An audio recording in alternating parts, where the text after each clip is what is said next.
मध्ये आपण आहोत, थोडंसा सर्वांनी शांत राहावं।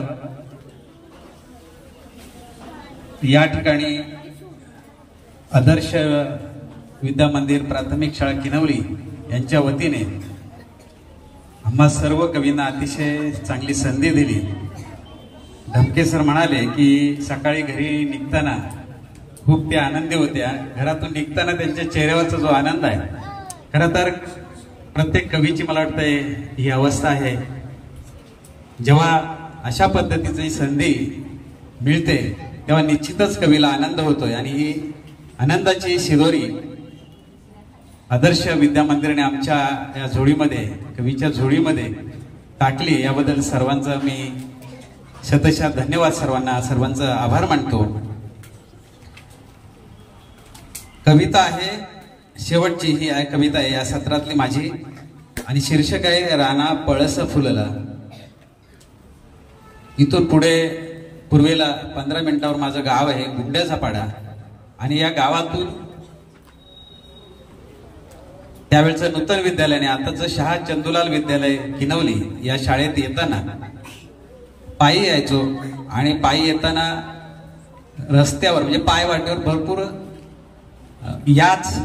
या दिवसात पळस फुललेला असायचा, आणि तो फुललेला पळस कुठेतरी हृदयात होता, मनात होता। आणि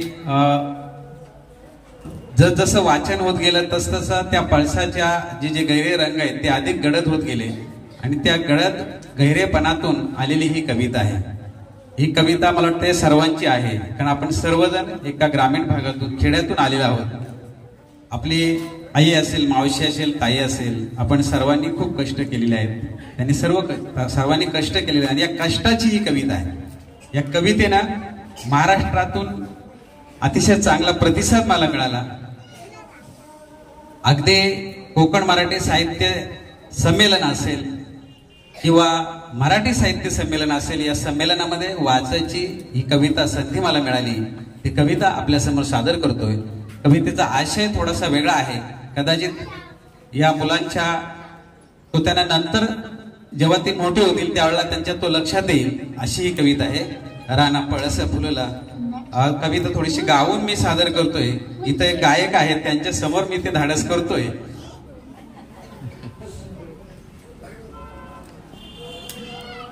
राना पळस फुलला, ओटी जाळ उफळला। राना पळस फुलला, ओटी जाळ उफळला।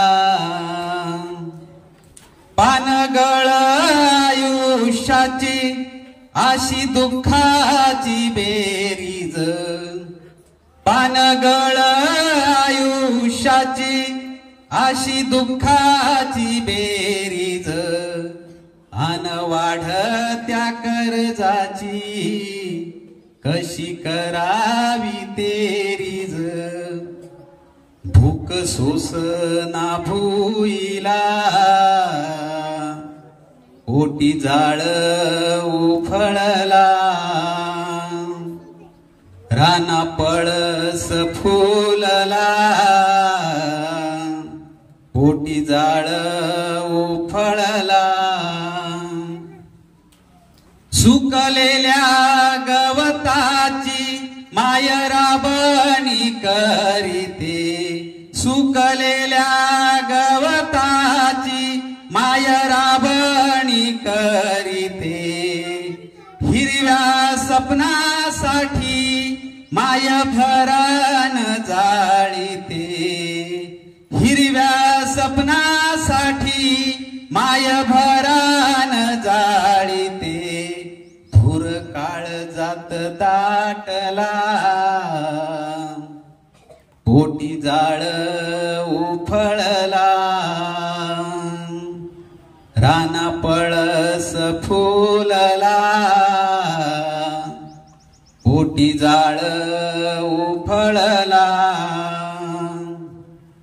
फोटो पळस रानाचे, फोटो पळस रानाचे, त्याने भरविली जत्रा,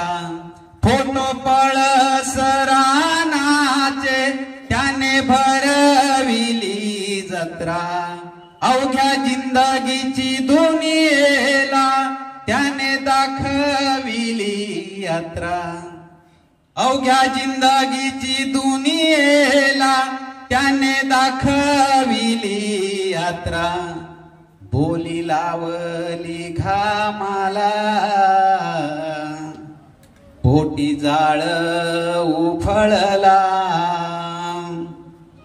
राना पळस फुलला पोटी जाळ उफळला रंग पळस फुलांचा रंग पळस फुलांचा नाही आयुष्याला रंग पळस फुलांचा नाही आयुष्याला ठणाण त्या चुल्याचा जीव कासा विसराईला नाही पळस नाचला पोटी जाळ उफळला पोटी जाळ उफळला पोटी जाळ उफळला. ईश्य म्हणत नववधूला मराठमोळं लाजता येतं. काय सांगू हिची कथाच लय न्यारी काय सांगू हिची कथाच लय न्यारी लय भारी माय मराठी लय भारी.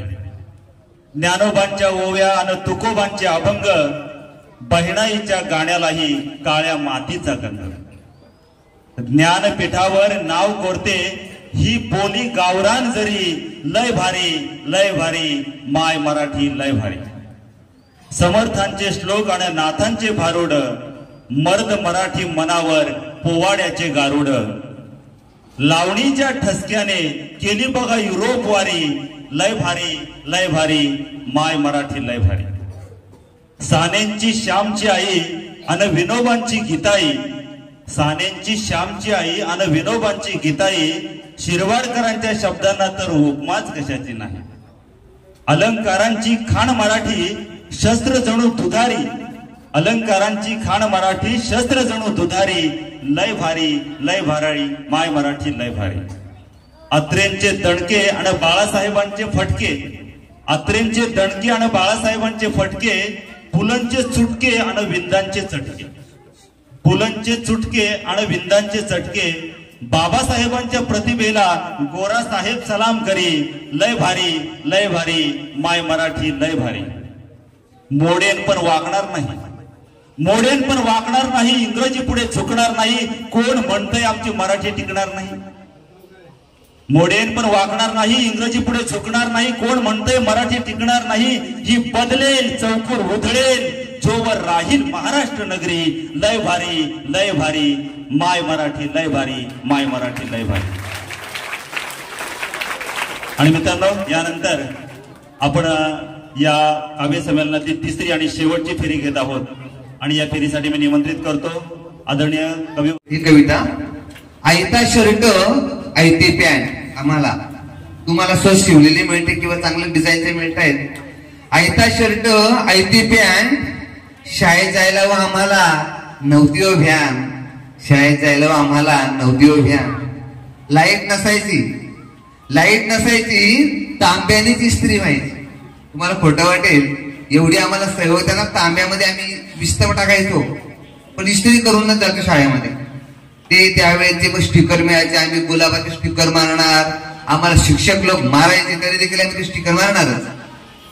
लाईट नसायची तांब्याने इस्त्री व्हायची आणि 50 पैशात वडापाव आणि कुल्फी यायची. 50 पैशात वडापाव आणि कुल्फी यायची. आता मिळेल का तुम्हाला? आता वडापाव घ्यायला जा बरं 10 रुपये 12 रुपये. कुंजव्यारला गेलं तर मग विचारायलाच नको जम्बो वडापाव म्हणतो आपल्याला. पाया लाईट नसायची तांब्याने इस्त्री व्हायची आणि 50 पैशात वडापाव आणि कुल्फी यायची. पायात असायची स्लीपर पिवळ्या रंगाची. मला वाटतं सगळ्या मंडळीला आठवत असेल. पायात असायची स्लीपर आणि तिलाही रबर असायचा. तुम्हाला वाटतं रबर का? चिखल उडू नये म्हणून रबर लावायचो आम्ही. पायात असायची स्लीपर तिलाही रबर असायचा आणि कपड्यांवरील चिखल पाहून जो तो फिदी फिदी हसायचा, आम्हाला जो तो फिदी फिदी हसायचा. वॉटर बॅग कसली तेव्हा नळाचेच पाणी. आता बघा तुमची मम्मी तुम्हाला वॉटर बॅग देते, गाडीपर्यंत घालवायला येते, गाडी जाईसपर्यंत थांबते. आमच्या वेळेस तसं काही नव्हतं.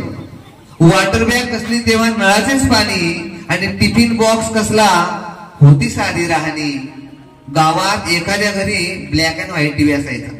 एखाद्या घरी म्हणजे अगदी गावातला जो शेट कुणी असेल ना, किंवा एखाद्या लकी ड्रॉ मध्ये लागलेला एखादा ब्लॅक अँड व्हाईट टीव्ही असायचा. आता प्रत्येकाच्या घरी काय रे, रंगी टीव्ही ना, कलर टीव्ही आहे. आता गावात एखाद्या घरी ब्लॅक अँड व्हाईट टीव्ही असायचा आणि एवढी गर्दी असूनही पाहुणचार व्हायचा, म्हणजे आग्रह व्हायचा, बरोबर का चहा घे, म्हणजे एवढा पाहुणचार त्यावेळेस व्हायचा. शाळेला कसली फरशी मस्त जमीन असायची. आता तुम्ही भाग्यवान आहात, तुमच्या शाळेमध्ये रंग मस्त वेगळी लादी बसवलेली आहे. शाळेत फरशी कसली मस्त जमीन असायची आणि सारवण्याच्या नंबरवरून आमची भांडणे व्हायची. माझा नंबर आहे, मी सारवणार. आता मला शास्त्राने सांगितलं की मुलांना काही कामं सांगू नका, पण आमच्या वेळेस सारवण्याच्या नंबरवरून भांडणे व्हायची. पायात नसायची चप्पल. अगदी तुम्हाला खोटं वाटेल, किनवली हायस्कूल असेल ना, अगदी मला वाटते दवणे सरांपासूनची मंडळी, अगदी सावरोली पासूनची मंडळी पायी पायी यायची. खोटं वाटेल तुम्हाला, खोटं वाटतंय ना, की सावरोली कुठे आणि किनवली कुठे. तर पायात नसायची चप्पल पण भारी मध्ये असायची. रानातला रानमेवा, खूप जंगल असायची. रानमेवा म्हणजे काय तुम्हाला माहिती का, आठवणा, तोरणं, करवंद. आता तुम्हाला सहज आसन स्टेशनवर सगळं मिळतंय, पण मुलांना विचारलं नाही याला काय म्हणतात सांगता येत नाही कदाचित. मुसळधार पाऊस होता, घोड्यांचा सुरू व्हायचा खेळ आणि चिखलाची परवा कुणाला, सर्वांनाच असाचा वेळ. आता मम्मी तुमच्या मागा असते, जाऊ नको रे बाहेर, भिसील तापील, पण त्यावेळेस तसं नसायचं. मोबाईल कुठे हो तो काळच होता वेगळा. मोबाईल कुठे हो तो काळच होता वेगळा आणि साऱ्यांची बसायची पंगत, कुटुंबात व्हायचा सोहळा. साऱ्यांची बसायची पंगत आणि कुटुंबात व्हायचा सोहळा. जुन्या पुस्तकांची मिळायची अर्धी किंमत.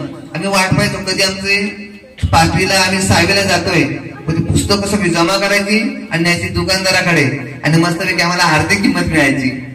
जुन्या पुस्तकांची मिळायची अर्धी किंमत आणि मिळणाऱ्या पैशांची वाटायची खूप गंमत. 10 पैशाचे चणे आणि 5 पैशाच्या गोळ्या. 10 मग अगदी खिसा भरून जायचा. त्या 15 पैशामध्ये 10 पैशाचे चणे आणि 5 पैशाच्या गोळ्या.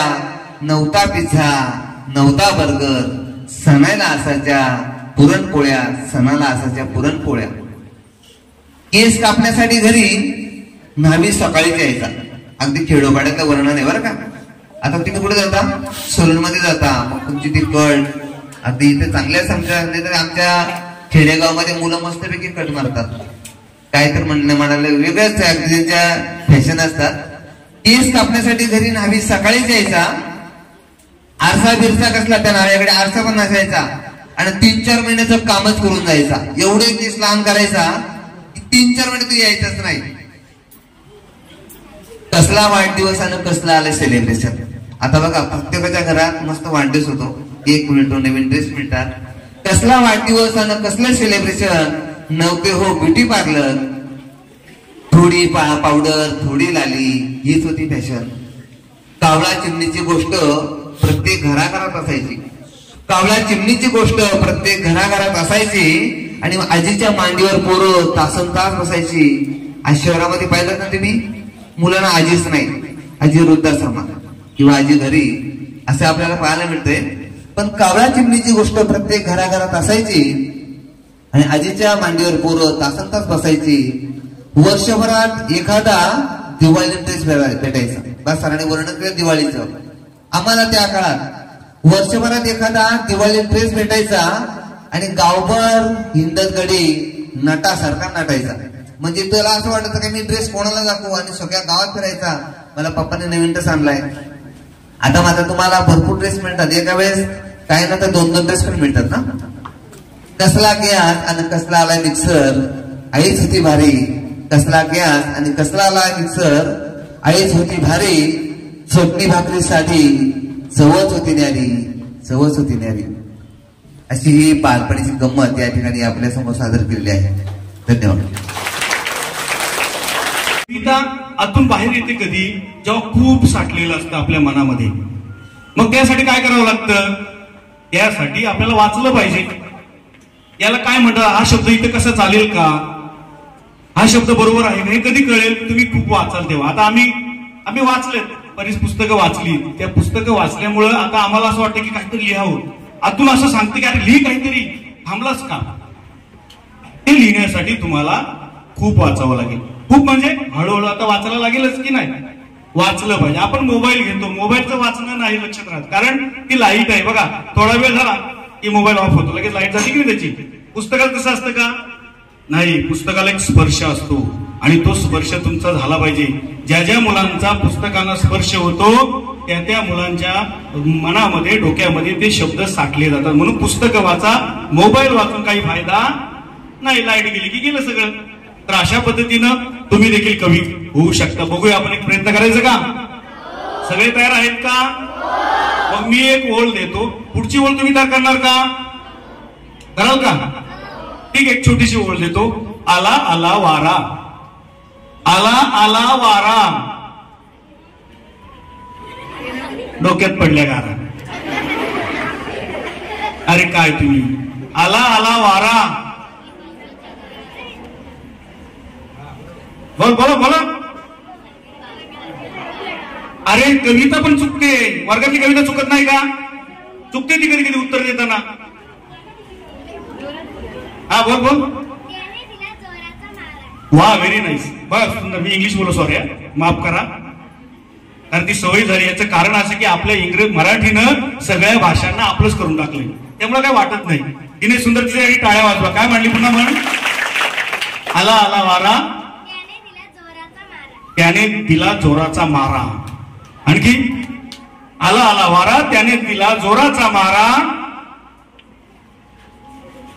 पुढे काय, वारा सुटला पडल्या गारा. ठीक आहे, चल हरकत नाही, पडू दे गारा. पुढे काय झालं, अरे बघा तुमच्यात सुद्धा कवी आहेत की नाही, आहे की नाही. परी ग परी, ये माझ्या घरी, खायला देतो पाणीपुरी. अरे साधी सुंदर छोटी का, तुम्ही एकदम मोठे कवी होणार का. मला सांगा, हे मोठं झाड आहे ते एकदम मोठं झालं का, ही शाळा एकदम मोठी झाली का, आधी छोटी होती मग ती मोठी झाली. मग मोठी व्हायचं असेल तर आधी काय झालं पाहिजे, छोटं झालं पाहिजे. झाड पुरतो जमिनीत की बी पेरतो, बी पेरतो. मग तसं आता तुम्ही छोटं छोटं बी पेरलं पाहिजे. अशा घरी कविता केल्या पाहिजे. होतील की नाही कवी, तुम्ही व्हाल की नाही कवी. ओके, चला आता बघा, मी पुन्हा कविता गातोय, थोडे तुम्ही कंटाळले असा. कविता मराठी विषय आहे, हिला सुद्धा जन्माला घालताना मला खूप त्रास झाला. माझी आई मराठी, मी अजून कविता गात नाही. या कवितेनं मला महाराष्ट्रात खूप नाव दिलं. ती मृणालिनी कानेटकर यांची कविता तुमच्या 7वीच्या पाठ्यपुस्तकात आहे का. कोणती कविता ऐकली तुम्ही, मी गायलेली. तिच्या 2 ओळी गातो आणि मग माझी पुढची कविता म्हणतो. माझी भाषा माझी आई, अर्थ भावनांना देई, तिच्या राहावे ऋणात होऊ नये उतराई. माझी भाषा माझी आई, अर्थ भावनांना देई, तिच्या राहावे ऋणात होऊ नये उतराई. ही कविता पुढे ऐकल्यानंतर तुम्ही, माझी आई मराठी, माझा बा मराठी, माझी शेजारीण मराठी, माझा मित्र मराठी, माझी मैत्रीण मराठी, आणि ज्या शाळेत मी शिकतो ती मायेनं शिकवणारी माझी आदर्श शाळा सुद्धा मराठी. मराठीसाठी जोरदार टाळ्या होऊन जाऊ दे एकदा.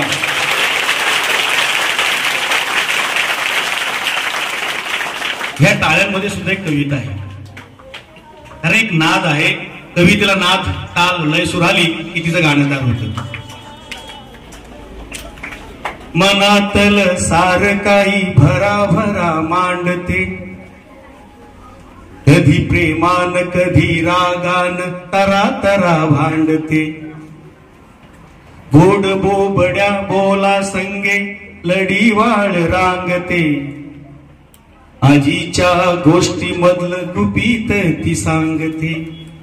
तुकोबाच्या तिजोरीचे शब्द जिचे हो धनी, तुकोबाच्या तिजोरीचे शब्द जिचे हो धनी, भक्तीमध्ये न्हाऊन निघते माझी मराठी वाणी, भक्तीमध्ये न्हाऊन निघते माझी मराठी वाणी.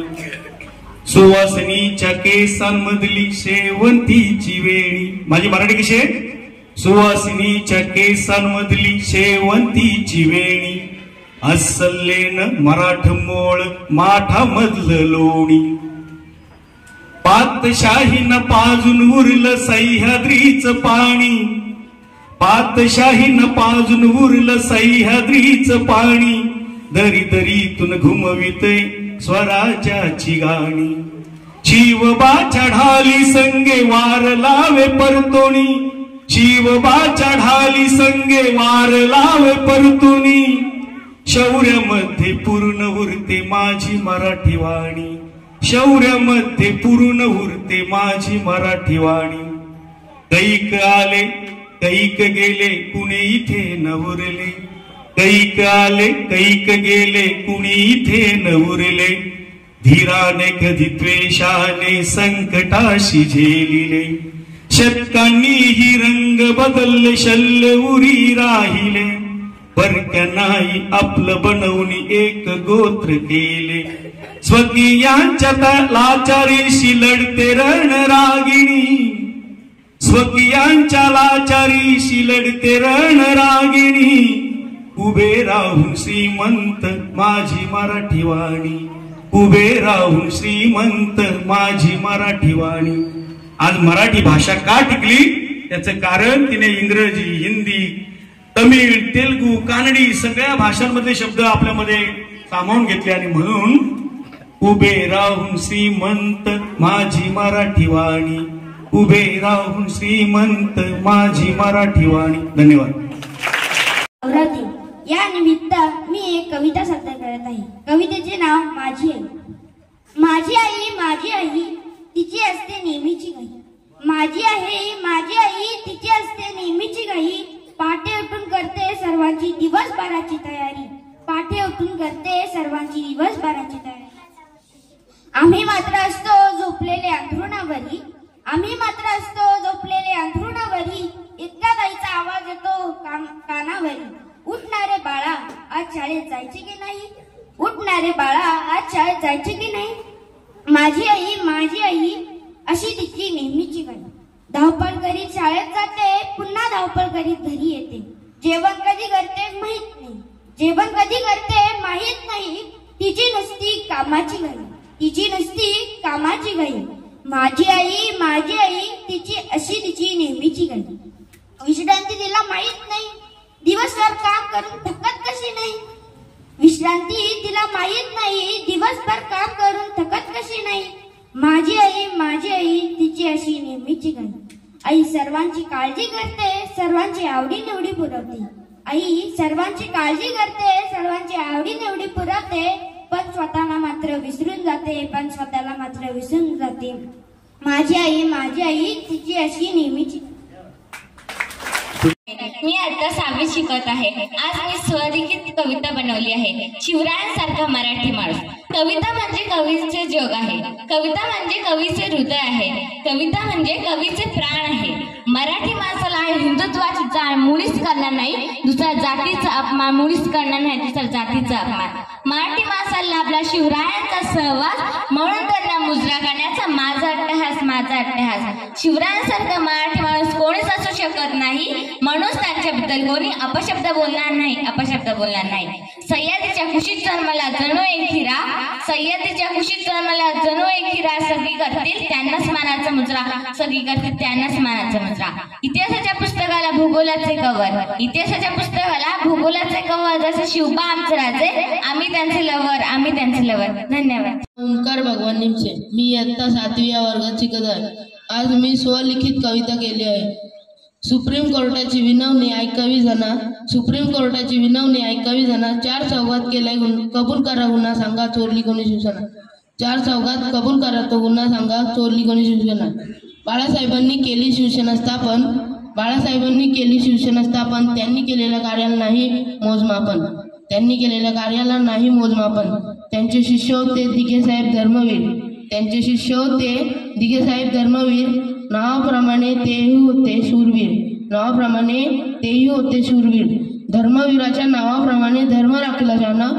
धर्मवीराच्या नावाप्रमाणे धर्म राखिलाच्यानं. आनंद सूर्य निघून गेला जात पाता अभिमान. आनंद सूर्य निघून गेला जात पाता अभिमान. धन्यवाद. मी इयत्ता 7वीत शिकत आहे. मी आज तुमच्यासमोर एक स्वरलिखित कविता सादर करीत आहे. त्या कवितेचे नाव आहे शेतकरी राजा. माझा शेतकरी राजा आहे मातीचा गोला, त्याचा स्वभाव आहे जणू साधा बोला. माझा शेतकरी राजा आहे मातीचा गोला, त्याचा स्वभाव आहे जणू साधा बोला. त्याच्या शेताच्या धान्याला आहे मोलाची गोडी, प्रत्येक माणसाच्या तोंडाची नाही तो चवमोडी. शेतकऱ्याच्या कष्टाचे फल आहे जीवाचा तो केलं. माझा शेतकरी राजा होतो त्याच्या नावाचा गाजावाजा. त्याने तडफत्या उन्हात केले जीवाचे रानं, नाही कधी त्याला कोणत्या गोष्टीचे भान. शेतकऱ्याची ती दुनिया होती भारी, होती सर्वांची ती प्यारी. येई कोणतेही संकट करी त्यावर मात, कारण होती त्याला सर्वांची साथ. केल्या कष्टाचे होते ते ऋण, म्हणून आले हे सुखाचे ते क्षण. म्हणून आले हे सुखाचे ते क्षण. धन्यवाद. मी इयत्ता 7वीत शिकत आहे. पण माझ्या कवितेमुळे कोणाच्या भावना दुखवल्या तर मला माफ करा. पण माझ्या जागी एकदा स्वतःला ठेवून पहा. माझ्या कवितेचे नाव आहे आरक्षण. चला आता थोडंसं वळूया आरक्षणाकडे. आरक्षणासाठी आलो साथ जोडत जोडत. आरक्षणासाठी आलो साथ जोडत जोडत. आपापसातील सारे मतभेद फोडत फोडत. पावला पावलावर सर्वांनी दिल्या भाकरी व चटण्या. पावला पावलांवर सर्वांनी दिल्या भाकरी व चटण्या.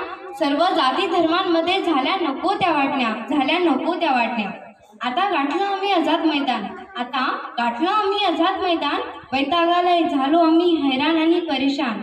साथीदारांच्या मागे लावली सीबीआय आणि ईडी. साथीदारांच्या मागे लावली सीबीआय आणि ईडी. हे चालणार का असंच पिढ्यानोपिढी. कोटवाल्या साहेबांनी तोडली माणसं सारी. कोटवाल्या साहेबांनी तर तोडली माणसं सारी. आता आमच्या या अवस्थेला कोण तारी. या सगळ्यानंतर आरक्षण दिले 10%. या सगळ्यानंतर आरक्षण दिले 10%. पण मला तेही वाटत नाही पक्के. मुख्यमंत्री साहेब आता तरी द्या पक्के आरक्षण. आम्हाला मुळीच पटले नाही तुमचे हे धोरण. आमच्या प्रश्नाचं आता तरी करा निराकरण. आमच्या प्रश्नाचं करा आता तरी निराकरण. सांगा कधी लावू आम्ही घराला तोरण. कृपा करून आता तरी द्या ना आरक्षण पक्क. कृपा करून आता तरी द्या ना आरक्षण पक्क. आमचाही आहे तो सर्वांसारखाच जीवन आवश्यक हक्क. सर्वांसारखाच जीवन आवश्यक हक्क. धन्यवाद. संतोष दवणे. मी आता 7वीत शिकत आहे. माझ्या कवितेचे नाव आहे आल्या निवडणुका. आल्या आल्या निवडणुका, आता शांत बसू नका. निवडा आमदार खासदार, काम त्याचे दमदार. नसावा तो धर्मवादी, नसावा तो जिहादी. असावा तो सत्यवादी, नकोच आता घरभेदी. उसळू द्या ते रक्त, योग्य नेत्यासाठी फक्त. जोश उत्साह आहे केवढा, आता तरी योग्य नेता निवडा. हॅक करतील ईव्हीएम यंत्र, राहिला नाही ताळतंत्र. लोकमताला जागवा, आता लोकशाहीला निवडा. आंदोलने उपोषणे करावीत किती, राहिला ना आता न्याय आणि नीती. काय होईल महाराष्ट्राचं वाटते आता भीती. सुकले आता अश्रू, मित्रच झाले शत्रू. चिखल झाला राजकारणाचा, गला घुटला लोकशाहीचा. खेळ चाललाय खोट्यांचा, बाजार काढलाय नोटांचा. दुष्ट साखळी ही तोडा, लोकांचा पुढारी निवडा. लोकांचा पुढारी निवडा. धन्यवाद. नमस्कार, माझे नाव सई रवींद्र भेरे. मी इयत्ता 8वीत शिकत आहे. माझी बोली आहे मराठी, माझी भाषा आहे मराठी. माझी बोली आहे मराठी, माझी भाषा आहे मराठी. माझी मराठी आहे भाषा, तिची गाऊ कशी थोर. मी मराठी आज बोलते मराठी. मी मराठी आज बोलते मराठी. माझ्या मराठी भाषेत आहे साखरेचा गोडवा. या मराठी भाषेत आहे संस्कृतीचा ठेवा. माझी मराठी भाषा आहे महाराष्ट्राची शान. या मराठी भाषेने दिले आम्हा सद्गुणांचं दान. मी मराठी आज बोलते मराठी. माझ्या मराठी भाषेचा मला नित्य अभिमान आहे. या मराठी भाषेचा गोडवा जगी सदैव आहे. कुंभाराने दिला मडक्याला आकार, मराठी भाषेमुळे झाले स्वप्न साकार. मराठी भाषेला आहे मातीचा सुगंध, मराठी भाषेत मी होते बेधुंद. मराठी भाषेचा आहे मला अभिमान, म्हणून म्हणते मराठी भाषेचा राखू आपण मान, म्हणून म्हणते मराठी भाषेचा राखू आपण मान. धन्यवाद. अन फराळाच्या चवीची लज्जत लय भारी, दिवाळीच्या अभ्यासाची संगत होती न्यारी, अन फराळाच्या चवीची लज्जत लय न्यारी. एका वाक्यातील उत्तरे लिहून होतात लवकर, एका वाक्यातील उत्तरे लिहून होतात लवकर, ओळीने पोटात होतात गडप, शंकरपाळ्या 70.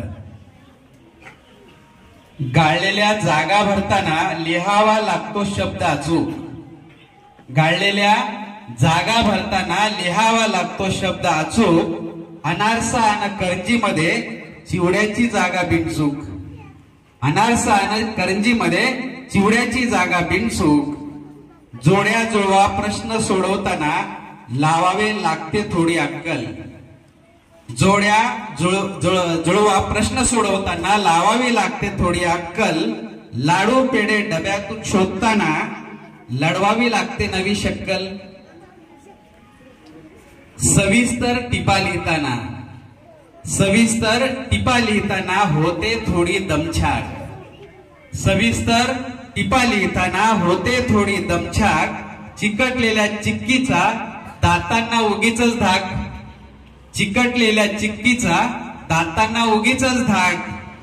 कविता किंवा गोष्ट पूर्ण करा हा शेवटचा प्रश्न लिहावा सुटसुटीत, कविता किंवा गोष्ट पूर्ण करा हा शेवटचा प्रश्न लिहावा सुटसुटीत.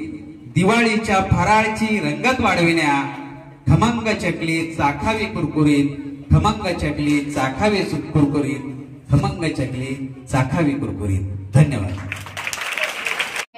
मी इयत्ता 8वीत शिकत आहे. मी आज तुमच्या समोर एक स्वलिखित कविता सादर करत आहे. त्या कवितेचे नाव आहे निसर्ग माझा सोबती. निसर्गात राहुणी पशु पक्ष्यांच्या भोवती, निसर्गात राहुणी पशु पक्ष्यांच्या भोवती. हसता हसता जगून जावे निसर्गाच्या सोबती, हसता हसता जगून जावे निसर्गाच्या सोबती. निसर्गातून बागडती पशु पक्षी, झाडांभोवती फेर धरुनी गीत गाते निसर्गाशी, गीत गाते निसर्गाशी.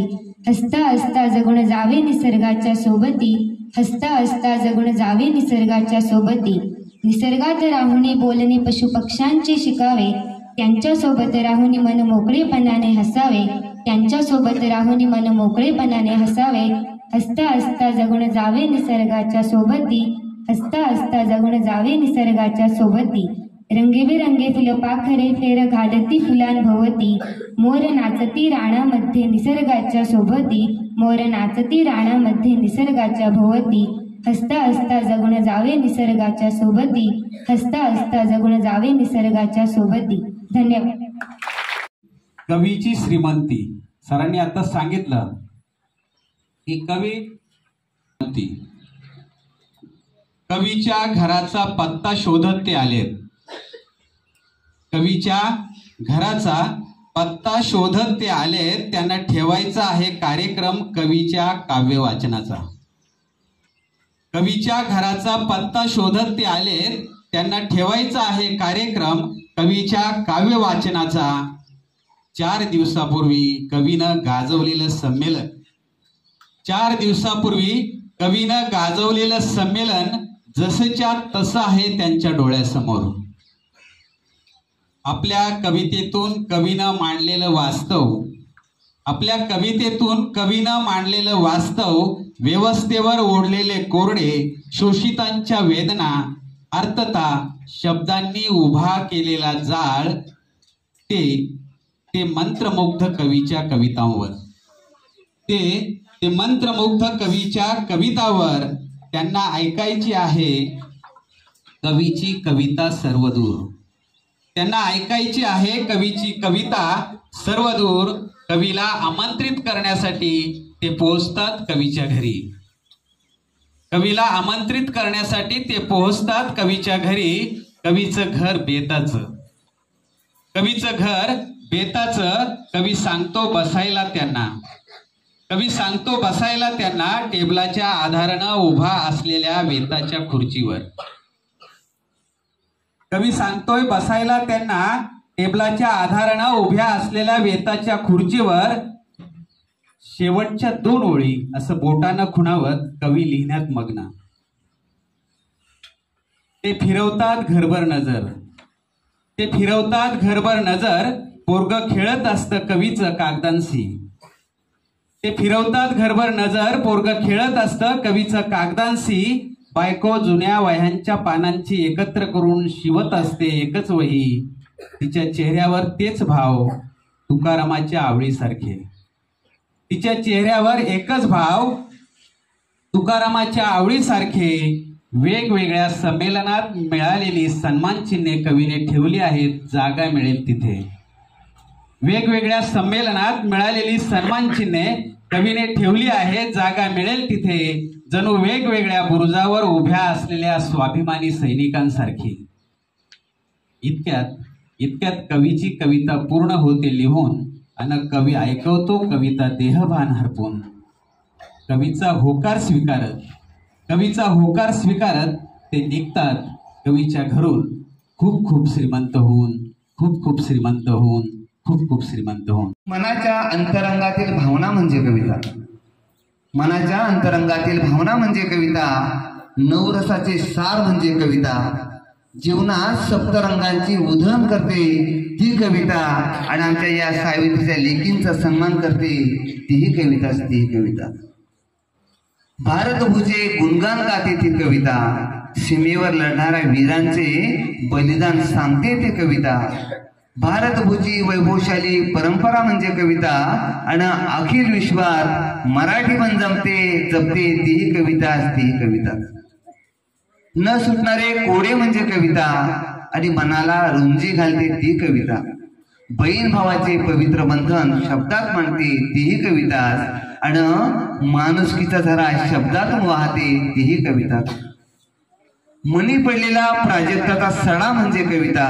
आणि मनाच्या जखमेवरील हलवार फुंकर म्हणजे कविता. सामाजिकतेवर लेखणीतून उमटते तीही कविता. आणि उल्लेखनीय कार्याचा गौरव करते तीही कविता. माणसातील अनमोल नाती जपते ती कविता. शेतकऱ्याची आंतरिक हाक म्हणजे कविता. स्त्री शक्तीचा जागर म्हणजे कविता. आणि आईची महती शब्द सांगते तीही कविता.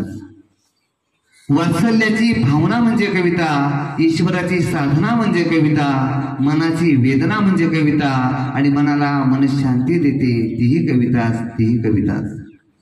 परमात्म्याची भक्ती म्हणजे कविता. मानवाची आंतरिक शक्ती म्हणजे कविता. मित्रत्वाची गोडी चाखते आणि चाखायला लावते तीही कविता. आणि मनुष्य जन्माचे सार सांगते तीही कविता. या ठिकाणी साहित्यिकांचा सन्मान करते तीही कविता. आणि या मराठी गौरव दिनानिमित्त मराठी पण जपते तीही कविता. धन्यवाद. मनाच्या अंतरंगातील भावना म्हणजे कविता. मनाच्या अंतरंगातील भावना म्हणजे कविता. नवरसाचे सार म्हणजे कविता. जीवनात सप्तरंगांची उधळण करते ती कविता. आणि आमच्या या सावित्रीच्या लेकींचा सन्मान करते तीही कविता. भारतभूचे गुणगान गाते ती कविता. सीमेवर लढणाऱ्या वीरांचे बलिदान सांगते ती कविता. भारतभूची वैभवशाली परंपरा म्हणजे कविता. आणि अखिल विश्वात मराठी पण जपते तीही कविता. न सुटणारे कोडे म्हणजे कविता. आणि मनाला रुंजी घालते ती कविता. बहीण भावाचे पवित्र बंधन शब्दात मांडते तीही कविता. आणि माणुसकीचा झरा शब्दातून वाहते तीही कविता. मनी पडलेला प्राजक्ताचा सडा म्हणजे कविता.